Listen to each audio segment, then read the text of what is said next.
Le traumatisme de la Grande Guerre, cette der des der, avant d'être 14-18, c'était la guerre de 30 ans. Jamais l'Europe n'avait connu guerre si terrible. En 3 décennies, l'Allemagne perd un tiers de sa population. La cité de Magdebourg passe de 35 000 à 450 habitants. La population civile est constamment rançonnée, pillée, massacrée. On naît à la guerre et on y meurt. On oublie ce que c'est de vivre en paix. En 1647, un fidèle souabe écrit dans sa Bible familiale « Partout règne l'envie, la haine et même des choses plus graves. C'est ce que la guerre nous a enseigné. Les vieux ont vécu dans l'impiété. Comment pourraient-ils s'en libérer à l'heure de leur mort ? Beaucoup pensent, c'est sûr, que Dieu n'existe plus. »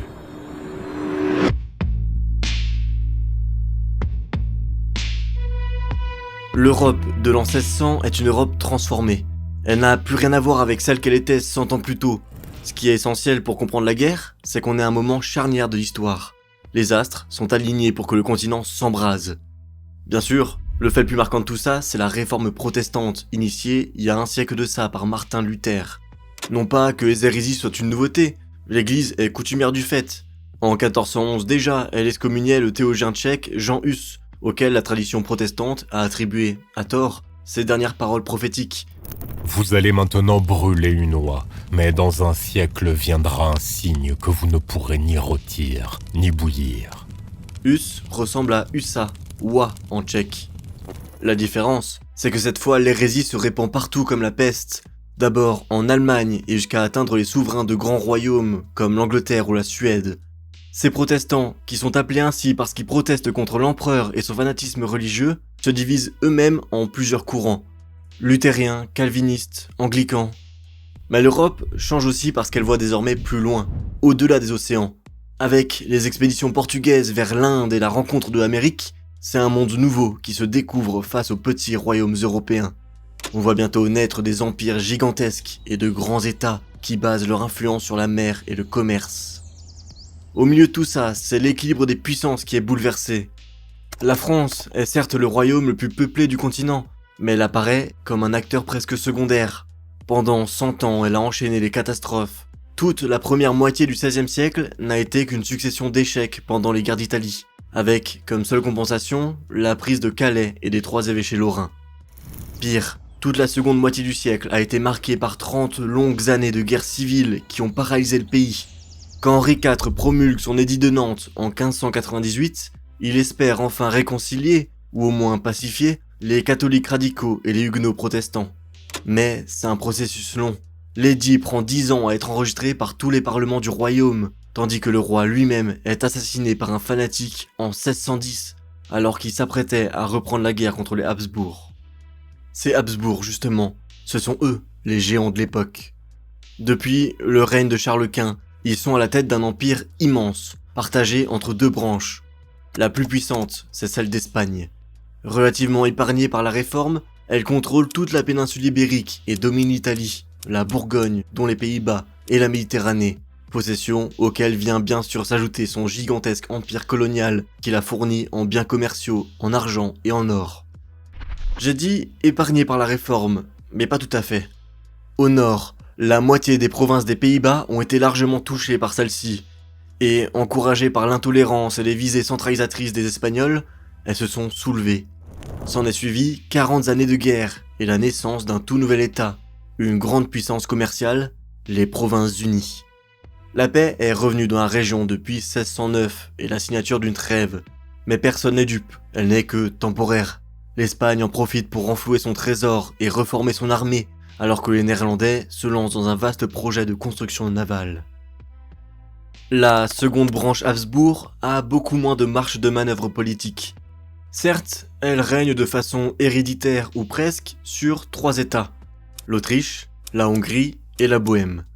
Mais son influence prééminente sur le monde allemand, elle le doit à sa couronne impériale. Or, l'empereur du Saint-Empire, cet ensemble qui regroupe plus d'1 millier de principautés, de seigneuries et de villes libres, est élu par un collège de 7 princes électeurs. Parmi eux, 3 sont ecclésiastiques, donc catholiques, ceux de Mayence, Trèves et Cologne. Et 4 sont laïcs, celui de Bohême, donc l'empereur Habsbourg catholique lui-même, et ceux de Brandebourg, de Saxe et du Palatinat, tous trois protestants. On a donc un équilibre entre les différentes confessions dans le collège, mais c'est un équilibre fragile. Si la Bohême, terre de naissance de Jean Hus et si prompte à la réforme, venait à échapper au contrôle des Habsbourg, c'est leur couronne impériale qui pourrait être perdue. D'autant que ce Saint-Empire est tiraillé, d'abord politiquement, entre les princes d'un côté, très attachés à leur autonomie et à leur droit de décision sur les affaires impériales, et l'empereur de l'autre, toujours prompt à renforcer la centralisation de celui-ci. Mais aussi religieusement, puisque c'est en Allemagne qu'est née la réforme et qu'elle s'est le mieux répandue. Les princes protestants n'ont pas tardé à former des ligues et défendre leurs intérêts à la diète impériale, ce qui a provoqué bien des guerres de religion et aboutit, en 1555, à la paix d'Augsbourg, qui reconnaît aux princes le droit de changer de religion et de l'imposer dans leurs états. Ils ont désormais le droit d'en exclure les habitants qui refusent de se convertir et d'y accueillir ceux qui le souhaitent. Mais cette paix ne concerne que les luthériens, majoritaires en Allemagne, pas les calvinistes, souvent plus radicaux et qui connaissent un grand succès à l'étranger, notamment en France et en Bohême. Le chef de file de ces princes calvinistes, c'est l'électeur du Palatinat. Mais les deux sources de tension dans l'Empire, politique et religieuse, se confondent souvent. Ainsi, de nombreux princes protestants, luthériens comme calvinistes, se réunissent en 1608 dans une nouvelle ligue défensive, l'Union évangélique, pour faire face à la partialité des institutions impériales, toujours pro-catholiques. Cette ligue est dirigée par le prince électeur du Palatinat et soutenue par les Provinces-Unies, l'Angleterre et la France. En réponse, le parti catholique fonde l'année suivante la Sainte Ligue, dirigée par l'archevêque électeur de Mayence et le prince de Bavière. Les luthériens et catholiques modérés se retrouvent marginalisés. Ce sont les plus radicaux d'entre eux qui dirigent les ligues. Mais à côté de tout ce remue-ménage allemand, un autre état luthérien gagne largement en puissance au nord, la Suède. Indépendante depuis moins d'un siècle, elle s'est largement développée dans les dernières décennies, et surtout depuis l'arrivée au pouvoir de son roi Gustave Adolphe en 1611. Il se repose sur ses énormes ressources en fer et en cuivre pour développer son industrie métallurgique et faire exploser ses exportations vers l'Angleterre, les Provinces-Unies et l'Allemagne, par l'intermédiaire des villes commerciales de la Hanse. Surtout, cette industrie est mise au service d'une profonde réforme de l'armée. Les manufactures d'armes suédoises tournent à plein régime. Forte d'un système de conscription unique, la Suède est, à ce moment, le seul état d'Europe à pouvoir s'appuyer sur une armée permanente et nationale. Celle-ci est bien équipée, dont en artillerie, et profite des innovations tactiques mises en place par Gustave Adolphe, ce qui lui donne un avantage incroyable sur les champs de bataille où elle intervient. Ainsi, entre les conflits religieux, politiques, même coloniaux, entre les ambitions françaises, espagnoles, néerlandaises et les très nombreuses ambitions allemandes, l'Europe des années 1610 apparaît comme une véritable poudrière. Il ne manquerait plus qu'un événement catalyseur pour balayer cet équilibre si fragile. Par exemple, la perte par les Habsbourg de cette si précieuse couronne bohémienne. Le 29 juin 1617, Ferdinand II de Habsbourg est couronné roi de Bohême. L'archevêque de Prague pose la couronne de Saint Venceslas sur sa tête. La couronne, faite en or de 22 carats et ornée de près d'une centaine de pierres précieuses, est aujourd'hui inaccessible au public, conservée dans une chambre secrète de la cathédrale de Prague, verrouillée par 7 serrures dont les clés sont détenues par 7 personnes différentes. Tout ça pour dire que si vous voulez avoir accès à d'aussi beaux joyaux, c'est plus simple d'aller voir du côté d'Holzkern. Holzkern, c'est une société viennoise, c'est bien, ça colle avec le sujet de l'épisode, qui propose des montres et des bijoux de bonne qualité, faits avec des produits naturels. Les bijoux que je porte au quotidien viennent de chez eux. Je porte H24 leur collier Scalar en argent et en lapis lazuli. Et quand je sors, je mets leur montre à quartz Moonrise en argent et en marbre. Et elle est étanche, ça m'arrange. J'ai aussi, depuis 2 ans, une montre en bois de chez eux et j'ai jamais eu de problème avec. J'avais aussi offert un bracelet à ma sœur il y a quelques années et il se porte très bien. Donc j'ai plutôt confiance en la qualité des produits. Ils sont tous fabriqués en petite série, de manière responsable, et ça peut être une bonne idée de cadeau pour ce Noël. Bien sûr, ils font aussi des bijoux pour femmes. Surtout, ils organisent la plus grosse promo de l'année en ce moment. En utilisant mon lien en description ou le QR code à l'écran, vous pouvez profiter d'une réduction de 30% sur leurs produits jusqu'au 1er décembre. La livraison est gratuite et prend moins d'1 semaine à arriver, donc n'hésitez pas à y voir ça. Mais attention, la promo ne dure que jusqu'au 1er décembre, pas plus. Et quant à nous, on peut en revenir à la guerre de 30 ans. En Bohême, les Habsbourg alternent au gré de leurs intérêts entre politique de tolérance et de contre-réforme. Bien sûr, l'empereur, à ce moment Matthias Ier de Habsbourg, est toujours catholique, mais de fait, la population ne l'est plus. Au début des années 1600, c'est à peine 10% de celle-ci qui suit encore l'église. Les 90 autres ont depuis longtemps adhéré au hussitisme, au luthérianisme ou au calvinisme. Pourtant, les institutions sont majoritairement entre les mains de catholiques, fidèles à l'empereur Matthias Ier et à son frère Ferdinand, qui avait été élu roi de Bohême quelques années plus tôt, alors que les protestants mettent en place des institutions parallèles pour défendre leurs intérêts. Après plusieurs remises en cause de leur liberté de culte, et à l'occasion d'une réunion, une délégation de la vieille noblesse protestante bohémienne défenestre le vice-régent de Bohême et 2 de ses conseillers. C'est la première étape d'un coup d'État. Les administrateurs impériaux sont destitués, leurs biens saisis, les jésuites exclus du pays, et on promulgue une nouvelle constitution qui place à la tête du royaume 30 directeurs, pour la plupart des calvinistes radicaux. Surtout, ceux-ci dénoncent l'élection de Ferdinand, le frère de l'empereur, au trône de Bohême, et le destituent. Pour le remplacer, ils proposent la couronne à Frédéric V, prince-électeur du Palatinat, calviniste et leader de l'Union évangélique. Au même moment, l'empereur Matthias Ier meurt et les princes-électeurs élisent son frère, Ferdinand, à la tête de l'Empire. Frédéric V, qui n'a que 22 ans, entre dans Prague en octobre, où il se rend vite impopulaire. Mais surtout, il a largement surestimé ses forces. Le Palatinat est un petit état bien faible. Il doit affronter la Sainte Ligue, l'armée impériale et les forces espagnoles alliées à celle-ci. Ces dernières ne tardent pas à occuper le Palatinat rhénan, qui est sur la route entre l'Italie et les Pays-Bas, tandis que l'armée de Frédéric V est écrasée en 1620. Vaincu, il est mis au banc de l'Empire dès janvier 1621 et doit fuir aux Provinces-Unies, là où les hommes de l'empereur ne peuvent pas l'atteindre. La même année, il est déchu de sa dignité d'électeur, qui revient à son cousin, le très catholique et leader de la Sainte Ligue, Maximilien de Bavière, qui occupe aussi le Haut-Palatinat. La guerre aurait pu s'arrêter là, avec cette rébellion matée, mais l'empereur Ferdinand inquiète le monde allemand. Il a très largement outrepassé ses droits. D'abord, en mettant au banc de l'Empire Frédéric V, sans demander l'avis de la Diète pour ça. Et ensuite, en lui retirant sa dignité d'électeur et ses terres, lors d'une diète boycottée par les princes protestants. D'autant qu'il punit sévèrement la Bohême. Une vingtaine de meneurs sont exécutés, tandis qu'on expulse massivement les familles protestantes qui refusent de se convertir au catholicisme. C'est 2/3 des terres tchèques qui changent de main, souvent récupérées par des Allemands. Le nombre de familles nobles passe de 1128 au début de la guerre à 238 à la fin de celle-ci. Le pays est ravagé, il devient misérable. Mais la Bohême cesse d'être une monarchie élective, elle devient héréditaire, et sa diète perd presque tous ses pouvoirs, pour le plus grand bonheur des Habsbourg. Ferdinand II en profite d'ailleurs pour abattre ses foudres sur l'Autriche, elle aussi bien touchée par la réforme, et où la noblesse était favorable au coup d'état bohémien. Pour les princes protestants allemands, tout ça sonne comme une menace. Et s'ils étaient les prochaines victimes de la politique de centralisation et de recatholisation de l'empereur.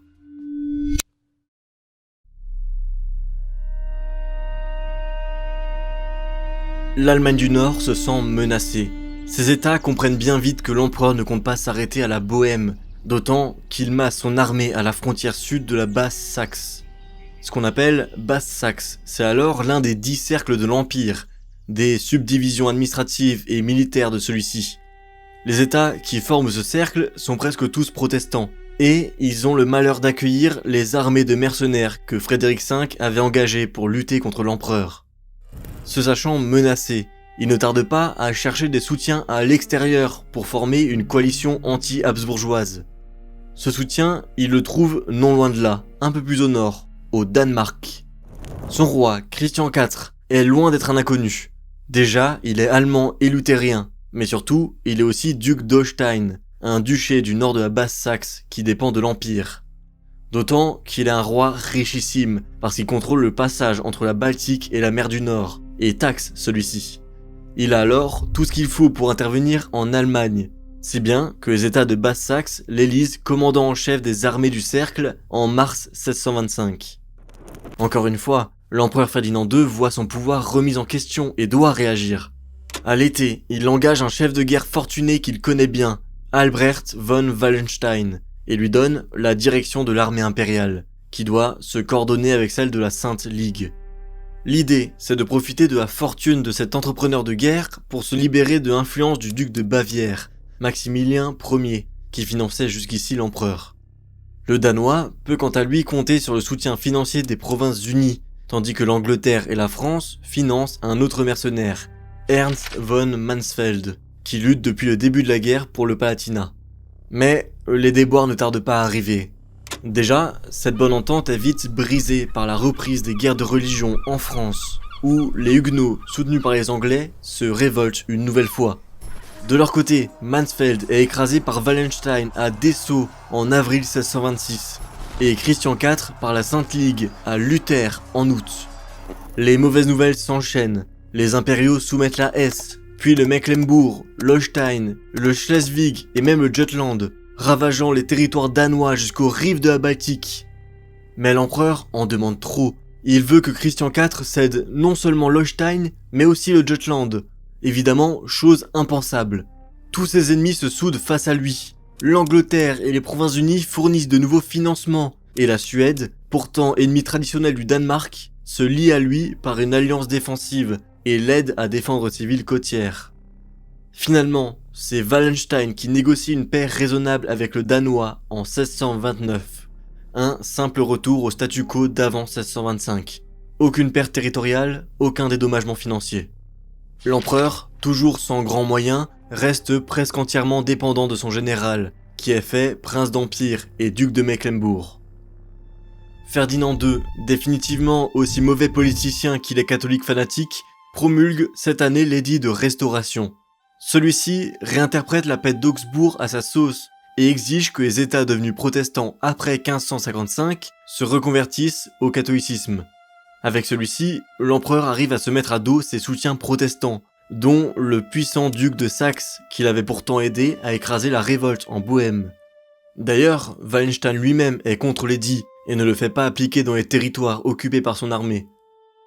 Lorsque l'empereur lève une diète en 1630 pour faire élire son fils roi des Romains, c'est-à-dire héritier de la couronne impériale, les princes, dont ceux de la Sainte Ligue, exigent en échange que Wallenstein soit limogé. Il faut dire que son influence fait peur à tout le monde.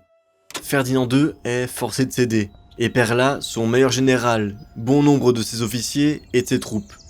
C'est d'autant plus un échec que son fils n'est même pas élu, parce que les princes catholiques modérés s'y opposent, tandis que la Diète refuse de soutenir militairement les Espagnols dans leur guerre aux Pays-Bas. En parallèle de tout ça, c'est la France qui avance ses pions, et ce pion, c'est un acteur déjà bien connu de la politique européenne, Gustave Adolphe, le roi de Suède, qui vient de s'imposer en Pologne et aimerait bien profiter de sa formidable armée pour défendre ses intérêts dans l'Empire. Richelieu promet de financer cette aventure, tandis que de l'autre côté, il signe une alliance de 8 ans avec Maximilien de Bavière, pour ne pas donner l'impression de ne soutenir que des protestants. Par son fanatisme religieux, l'empereur a privé l'Europe d'une occasion de faire la paix, et bien des acteurs attendaient cette brèche.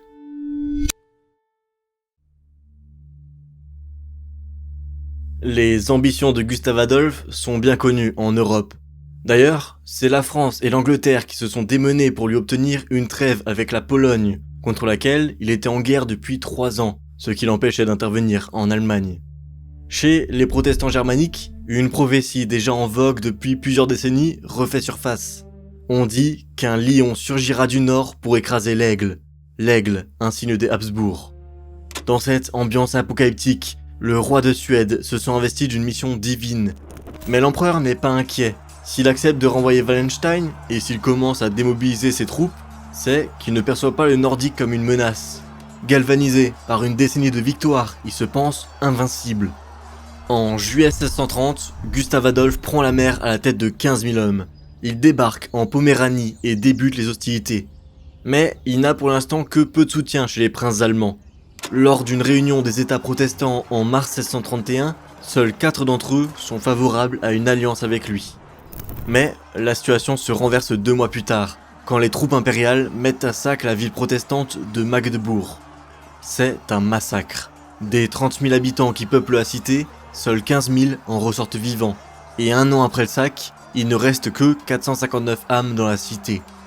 L'événement marque profondément les esprits. Le terme de Magdebourg-Geriesen s'impose en allemand pour parler d'une catastrophe. Ainsi, même la pourtant si modérée Saxe, depuis toujours alliée de l'empereur, s'allie à la Suède. Fort de ce nouveau soutien, Gustave Adolphe engage sa longue marche dans l'Empire. Le 17 septembre, il écrase les impériaux à Breitenfeld. Le 14 octobre, il s'empare de Würzburg. Le 22 décembre, de Mayence, avant de s'imposer à Rhein le 15 avril 1632 et d'entrer dans Munich, capitale bavaroise. Sur sa route, il ravage la Franconie, l'Alsace, le Rhin électoral et la Bavière, les régions les plus riches de l'Empire. Ces pillages sont nécessaires pour financer la guerre, malgré les gigantesques subsides perçus de la part de la France. Richelieu commence d'ailleurs à s'inquiéter de la domination suédoise à la frontière française. Il place la Lorraine et Trèves sous sa protection, pousse Gustave Adolphe à maintenir le culte catholique dans les territoires qu'il occupe et à reconnaître la neutralité des États membres de la Sainte Ligue. Dos au mur, l'empereur doit rappeler Wallenstein, qui reprend la tête de l'armée impériale. Celui-ci fait jonction avec Maximilien Ier de Bavière et coince les Suédois à Nuremberg, coupant leur ligne de ravitaillement. Après 2 mois de face-à-face, Gustave Adolphe doit se retirer. S'engage alors une course-poursuite entre les 2 armées qui se rencontrent finalement à Lutzen le 16 novembre. C'est l'une des batailles les plus meurtrières de la guerre et une victoire à la Pyrrhus pour les Suédois. Mais surtout, Gustave Adolphe meurt sur le champ de bataille. L'armée suédoise est en deuil et elle se retrouve orphelin d'un chef capable de catalyser les diverses ambitions allemandes. Mais pour le régent qui prend le pouvoir à Stockholm, Alex Oxenstierna, il n'est pas question de désengager. En 1633, il lève une grande alliance des États allemands à Heilbronn. Mais ceux-ci, ravagés par des années de guerre, sont incapables de financer l'armée suédoise. Pire, la France lui coupe ses subsides. La Suède vole alors de défaite en défaite. La pire de toutes, celle de Nordlingen en septembre 1634 face aux impériaux et aux Espagnols, sonne le glas de ses ambitions allemandes. Quelques mois plus tôt, l'empereur avait fait assassiner Wallenstein, dont l'ambition l'inquiétait. Il met alors la main sur ses très riches terres bohémiennes, près d'un quart du royaume, et place son fils, le futur Ferdinand III, à la tête de l'armée impériale. Mais Wallenstein était un prince de l'Empire. Son assassinat est contraire à la constitution impériale. C'est un signe de plus des excès de l'empereur. Les Suédois vaincus, l'électeur Georges Ier de Saxe change de camp. Il se rapproche à nouveau de Ferdinand II et signe avec lui des préliminaires de paix. Ceux-ci aboutissent à Prague le 30 mai 1635 à la signature d'un traité de paix à l'échelle de tout l'Empire. Les princes s'accordent pour mettre sur pied une armée commune dont le commandement protestant sera entre les mains de Georges Ier de Saxe et le commandement catholique entre celles du fils de l'empereur, le futur Ferdinand III, et de l'électeur de Bavière, Maximilien Ier. Les États luthériens et catholiques, les calvinistes étant toujours exclus, s'engagent à ne pas conclure d'alliance avec une puissance étrangère et à tout faire pour bouter celle-ci hors des terres allemandes. Mais tous n'acceptent pas cette paix, comme les princes de Saxe-Weimar ou ceux de Hesse-Kassel.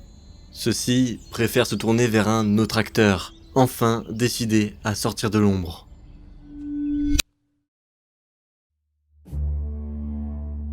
« 11 jours avant la signature de la paix de Prague, la France déclare la guerre à l'Espagne, et donc indirectement à l'empereur. Cette entrée en guerre se fait pour soutenir la Suède, à qui la situation est complètement en train d'échapper, et pour éviter qu'une paix entre catholiques et protestants s'impose en Allemagne.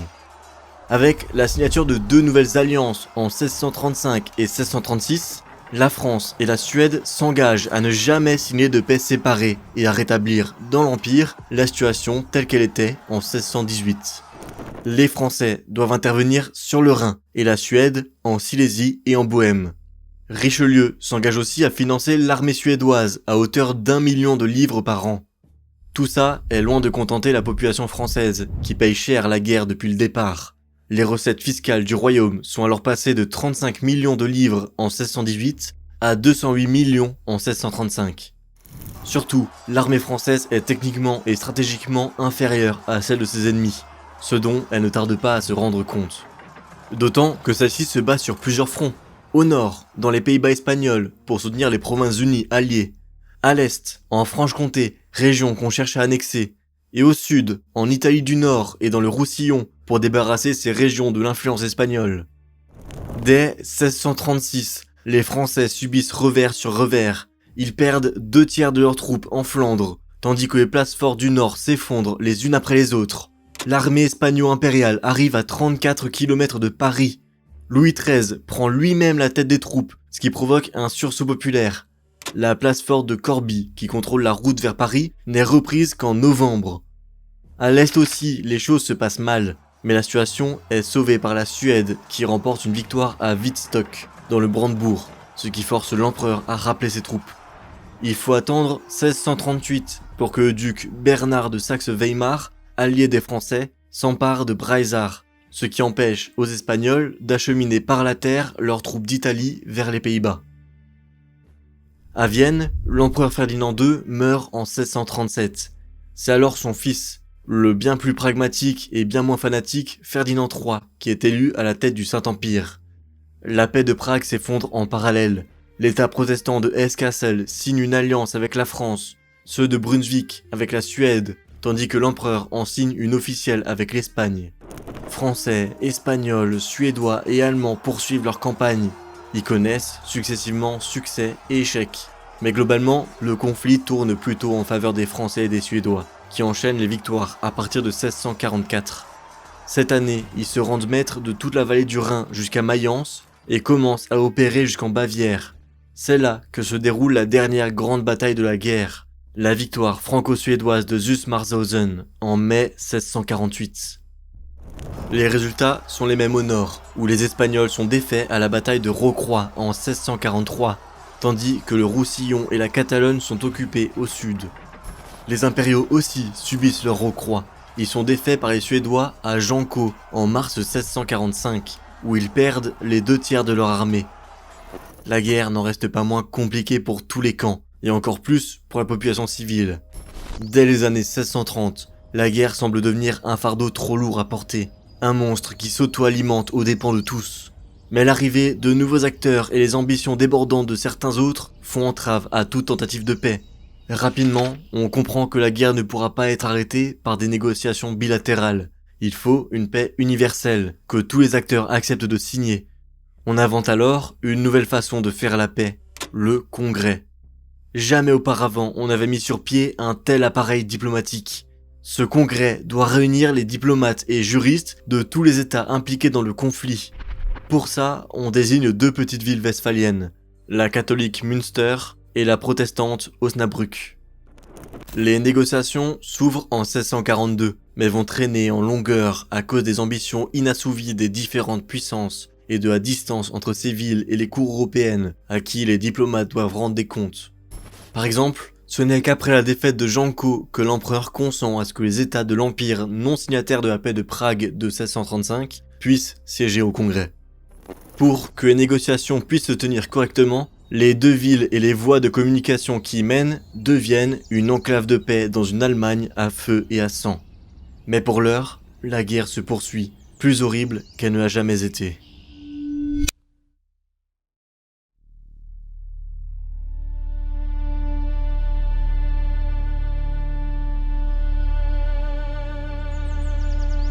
Si la guerre de 30 ans marque autant les esprits, si la paix est tant souhaitée et si elle sera tant chérie, c'est bien qu'elle redouble d'horreur.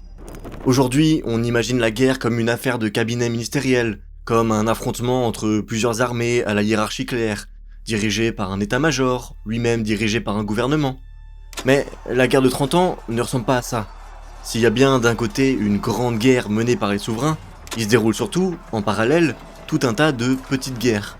Les royaumes, à part la Suède, n'ont pas d'armée nationale permanente. Ce sont les mercenaires, soldats professionnels se vendant aux plus offrants, qui mènent la guerre. Les vainqueurs ont d'ailleurs l'habitude d'enrôler dans leur propre bande ou armée les soldats vaincus, dont l'expérience est inestimable. Les armées regroupent du monde de toute confession et de toute nationalité, recrutés au hasard des campagnes. Elles sont gigantesques. Celle de Wallenstein atteint 150 000 hommes à sa mort, et au moins le double de femmes, d'enfants et autres civils utiles qui forment son cortège. C'est aux populations locales de nourrir cette masse. Là où l'armée campe, les civils doivent fournir des vivres et payer l'impôt. Les bandes de mercenaires sont affamées, mal ou pas payées. Pour survivre, elles se livrent aux pires exactions sur les populations civiles. Les villages sont pris d'assaut, mis à sac, leurs habitants massacrés, rançonnés. Le chef de guerre Ernst von Mansfeld dit à ses hommes « Bellum se ipsum allet ». La guerre nourrit la guerre. On pille amis et ennemis indifféremment. Le petit village de Hamo dans le Palatinat, région particulièrement ravagée par la guerre, est pillé 28 fois en 2 ans, dont 2 fois le même jour. Quand ils apprennent l'arrivée de soldats dans la région, les paysans cachent leur bétail dans la forêt. Des villageois doivent racheter leurs propres bêtes qui viennent d'être capturées. Certains rachètent plusieurs fois le même cheval. Le brigandage devient omniprésent. On quitte sa vie misérable pour rejoindre les routes, s'y attaquer aux voyageurs ou aux marchands. Les paysans organisent eux-mêmes leur défense. Ils pourchassent les vagabonds et les brigands, tendent des embuscades aux mercenaires égarés. S'ils sont attrapés par l'armée, c'est la mort qui attend ces résistants. En 1625, on attrape en Autriche une trentaine de villageois révoltés. Leur survie est jouée au dé. Organisée par groupe de 2, les perdants sont mis à mort. Tandis qu'en 1632, les Suédois brûlent 200 villages bavarois pour venger la mort d'une cinquantaine de soldats. On s'attaque aussi entre voisins. On se dénonce aux autorités.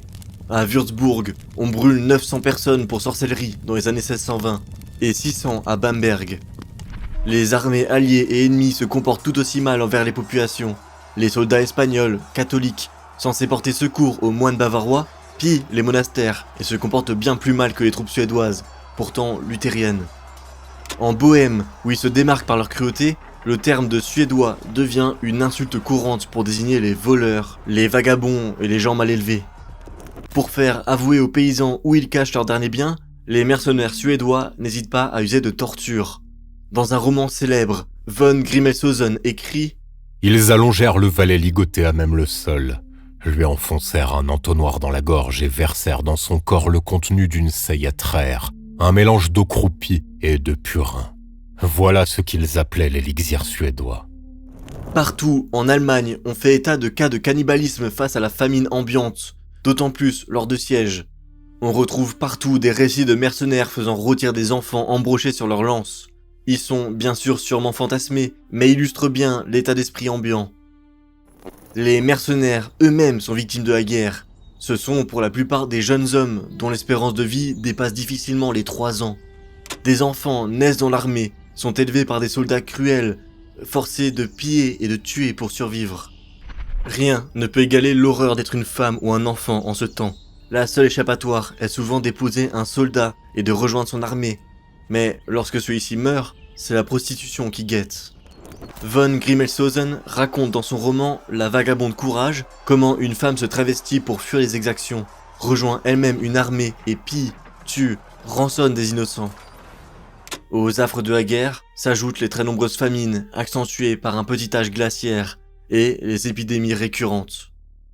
La guerre de 30 ans influence énormément l'art. La littérature est marquée par la vie de ceux qui, comme von Grimmelshausen, ont connu les horreurs de la guerre. Les gravures représentant le conflit se multiplient, comme les très connues Grandes misères de la guerre de Jacques Callot, qui raconte, en 18 planches, la vie d'un pauvre soldat.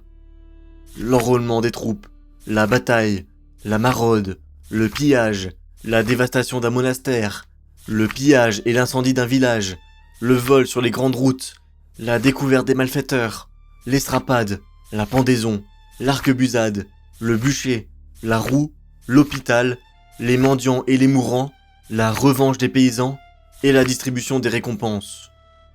Les peintres, souvent depuis les Pays-Bas, représentent régulièrement la guerre et ses scènes de vie quotidienne, comme Rubens avec les conséquences de la guerre en 1637, ou Sébastien Vranckx avec ses nombreuses scènes de bataille, d'embuscade et de pillage après 1620.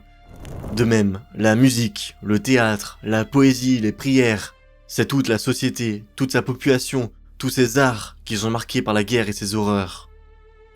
Cette guerre de 30 ans a véritablement duré 30 années, pas comme la guerre de 100 ans et ses diverses trêves. Là, les peuples n'ont véritablement pas connu la paix pendant 30 longues années, et même plus. Nombreux sont ceux qui sont nés et sont morts dans la guerre. On pouvait naître dans les années 720 et mourir à 50 ans sans n'avoir jamais connu la paix. C'est des générations entières qui sont sacrifiées. Les armées de mercenaires parcourent continuellement le pays pour le profit de quelques-uns. On a fait de la guerre un commerce. Non pas que ce soit quelque chose de nouveau, mais ce conflit l'emmène à un niveau jamais vu, et convainc d'ailleurs les États de la nécessité de mettre sur pied des armées nationales. On estime à 1500 le nombre d'entrepreneurs de guerre à avoir profité du conflit, parfois à leurs propres dépens. Ainsi, ils sont nombreux ceux qui, dans les années 1640, désirent la paix plus que tout, mais ils sont aussi nombreux ceux qui souhaitent une poursuite de la guerre. Enfin, il faut préciser que la guerre ne touche pas tout le monde. Certaines régions sont particulièrement ravagées, comme l'Alsace. D'autres, pourtant épargnées par les combats, se vident de leur population à cause de la conscription, comme la Suède, où le pourcentage de fermes tenues par des femmes passe à 1/3 dans les années 1630, alors qu'il était infime auparavant. De même, d'autres régions sont relativement ou complètement épargnées, comme le sud-est de l'Empire ou les littoraux du nord-ouest, d'où la tenue des congrès de paix en Westphalie.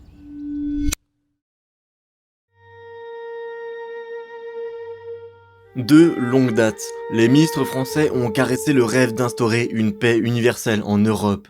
Une paix fondée sur la solidarité des États européens, garantie par la signature d'engagements réciproques et basée sur la raison plutôt que sur une religion qui n'a fait qu'attiser les guerres pendant plus d'un siècle. Sully en parlait déjà du temps d'Henri IV, et Richelieu soutient cette pensée pendant tout le règne de Louis XIII, parfois avec pas mal de mauvaise foi. En 1642, on joue pour la première fois une pièce de théâtre commandée par le ministre et qui vise à défendre sa politique. Elle prend le nom d'Europe et met en scène les pays du continent. Dans celle-ci, Francion, la France, qui cherche à s'attirer les faveurs de la princesse Europe, déclare à Ibère, l'Espagne, « Pour lui donner la paix, je vous ferai la guerre. » Et à Germanique, l'Allemagne, il explique « C'est pour la seule paix que je soutiens la guerre et tout vainqueur que je suis. Je vous offre la paix. » Bien sûr, Richelieu n'est pas le seul à penser la paix de cette façon, et tout ça aboutit au congrès de Westphalie. Ces congrès aboutissent en 1648 à 2 traités qui reflètent parfaitement la vision de cette paix universelle. Déjà, notons qu'ils ne mettent pas tout à fait un terme à la guerre. La France et l'Espagne continueront de s'affronter pendant encore plusieurs années. Cela dit, l'indépendance des Provinces-Unies et de la Suisse est reconnue par tous les signataires. La France gagne une partie de l'Alsace et se fait reconnaître les 3 évêchés lorrains qu'elle occupe depuis un siècle. Ces terres appartiennent désormais entièrement à la France. Elle sort du Saint-Empire à la demande de l'empereur, afin que la France ne puisse pas siéger à la diète impériale. La Suède, de son côté, gagne la Poméranie occidentale et plusieurs principautés du nord de l'Allemagne. Elle contrôle désormais l'ensemble du commerce entre l'Empire et la Baltique et gagne le droit de siéger à la diète grâce à ses titres allemands. Certaines principautés allemandes s'étendent aussi largement, comme le Brandebourg. Le prince du Palatinat, considéré comme le principal responsable de la guerre, retrouve sa qualité d'électeur et ses territoires rhénans. Mais il occupe désormais la 8e place du collège électoral, c'est-à-dire qui s'exprimera toujours en dernier, ultime punition de la part de l'empereur. Mais ces traités sont bien plus importants que ça, parce qu'ils forment une véritable nouvelle constitution pour l'Empire. On peut y lire que pour plus grande force et sûreté de tous et chacun de ces articles, cette présente transaction soit désormais une loi perpétuelle et une pragmatique sanction de l'Empire. La France et la Suède s'attachent à saper l'influence de l'empereur et à avantager les princes. On cherche absolument à enrayer la centralisation qui avait cours jusqu'à maintenant. Désormais, l'empereur ne peut plus bannir de princes sans l'accord de la diète, tandis que les États allemands gagnent le droit de conclure des alliances avec des puissances étrangères, à condition de ne pas combattre l'empereur et de ne pas mettre en péril la paix au sein de l'Empire. On élargit aussi la légalité religieuse aux calvinistes, jusqu'ici exclus de la paix d'Augsbourg de 1555, et on instaure l'égalité de droit entre protestants et catholiques. On établit aussi une nouvelle façon de délibérer des questions religieuses. Désormais, les États protestants et catholiques siégeront dans 2 collèges différents avant de se réunir pour partager leurs opinions. Les mesures aboutissant de ces discussions devront être votées à l'unanimité. C'en est terminé de ce temps où les catholiques pouvaient tout voter sans l'avis des protestants grâce à leur supériorité numérique. De même, la Chambre de justice de l'Empire accueille désormais un nombre égal de magistrats protestants et catholiques. Ces derniers points déplaisent tout particulièrement aux catholiques. C'est pourquoi le pape Innocent X condamne toutes les dispositions des traités, les jugeant dans l'indifférence générale, perpétuellement nuls, vains, invalides, iniques, injustes, condamnés, réprouvés, frivoles, sans force et effet. Mais surtout, ces traités fixent un nouvel ordre européen, une nouvelle façon d'éviter les conflits, cette fameuse paix universelle voulue par Richelieu. D'abord, ils reconnaissent l'égalité entre les États, quel que soit leur type de gouvernance. Tous sont reconnus comme souverains et égaux en droit. On reconnaît leur légitimité à décider seuls de leur politique intérieure. Pour protéger cette vision, il doit devenir impossible qu'un État puisse se retrouver en position de force et en mesure d'imposer son hégémonie aux autres. C'est la naissance de l'équilibre des puissances comme garante de la paix. La France et la Suède se voient confier le rôle de garant de cet équilibre. On leur reconnaît le droit d'intervenir dans les affaires intérieures et sur le territoire de l'Empire si quelqu'un bafoue la paix. Les États s'engagent aussi à déclarer officiellement la guerre à leurs ennemis avant d'engager les hostilités et à entretenir des armées permanentes pour arrêter de faire appel à ces armées de mercenaires qui ont fait tant de mal partout où elles sont passées. On interdit aussi le système de contribution pour financer les armées, c'est-à-dire de lever l'impôt là où on stationne. Les États doivent désormais entretenir leurs forces avec leurs propres fonds. Les juristes et les signataires qui donnent naissance à ces traités les imaginent pérennes, mais de fait, ils ne resteront que des vues de l'esprit. La France et la Suède n'auront aucun scrupule à user de leur rôle pour mener des guerres de conquête, bafouant de fait la souveraineté d'autres États. Ainsi s'achèvent, enfin pas tout à fait, ces guerres qui ont ravagé l'Europe, et tout particulièrement l'Allemagne, pendant 30 longues années. Elles accouchent de 2 traités qui fixent les modalités de l'équilibre des nations, de la guerre et de la paix pour les décennies à venir. Et elles fondent cette Europe des congrès, devenue le seul moyen pérenne de sauvegarder une paix fragile. Ainsi, 100 ans plus tard, c'est encore en s'appuyant sur les traités de Westphalie que l'émissaire français justifie l'alliance franco-autrichienne face à la diète impériale. Il est connu de tout le monde que le roi et l'impératrice reine ont pris la paix de Westphalie pour base du traité de Versailles, et que cette paix est le rempart de la liberté des princes d'Allemagne. Il est donc évident que l'intention de Sa Majesté, de concert avec l'impératrice reine, a été de pourvoir dans ce traité à la conservation des lois et constitutions germaniques, des libertés des États de l'Empire, et notamment du droit précieux qu'a la France de participer à leur maintien comme garant des traités de Westphalie. Par conséquent, cette attention de sa part doit être regardée comme une sûreté de l'exécution de ces traités. Merci à tous d'avoir regardé cet épisode. Comme dit en début de vidéo, mon jeu de plateau sur les guerres d'Italie est disponible pour quelques temps. On a lancé la production, ce qui veut dire que le jeu peut encore être commandé mais en quantité très limitée. Les livraisons sont prévues pour janvier 2026. Comme d'hab, vous avez les infos en description. Merci aussi à Holzkern d'avoir sponsorisé cet épisode. N'oubliez pas que vous pouvez profiter de 30% de réduction sur leurs montres et bijoux jusqu'au 1er décembre. Ça peut être une bonne idée de cadeau de Noël.